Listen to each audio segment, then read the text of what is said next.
好来，乡亲继续要来看奥运亚洲练的金牌选手郭幸顺，带着伊的金牌小队，包括伊的教练、伊的物理治疗师、伊的体能训练师，来到华视接受到节目新闻高峰会主持人陈雅玲的专访。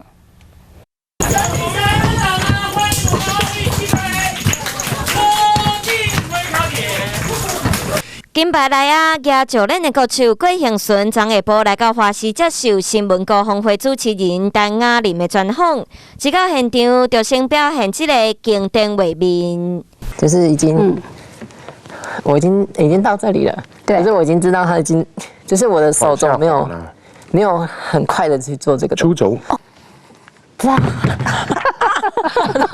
其实当时郭幸顺已经确定摕到金牌，不过想要伫上尾打破家己的世界纪录，只是有淡薄可惜，无成功。就是在举的过程中呢，其实自己就有一些感觉了啦，就是他翻到我的锁骨的时候就已经滑掉了，能够碰到世界纪录，虽然最后他没有成功，但我觉得就是至少让我更有动力，在下一次的比赛，我可以持续的去突破自己这样。 虽然无伫奥运会破家己的世界纪录，不过嘛是进步的动力。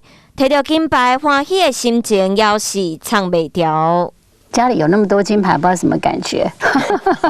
金碧辉煌，对，这是9大比赛，也就是说，他把这些金牌都囊括，于一身了。这也是台湾运动员历史上第一位。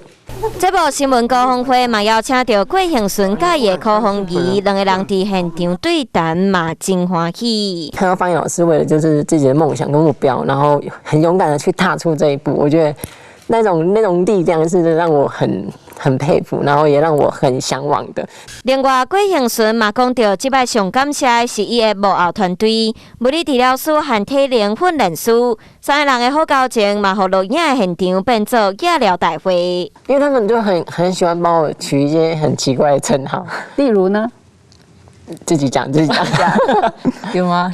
肖邦的妹妹，肖邦的妹妹，肖查某。肖邦，然后郭幸顺金牌小队来到华视头一摆合体上节目，现场真侪笑声，更较侪精彩内容，拢会伫9月12号新闻高峰会播出。今天设定。好来，这。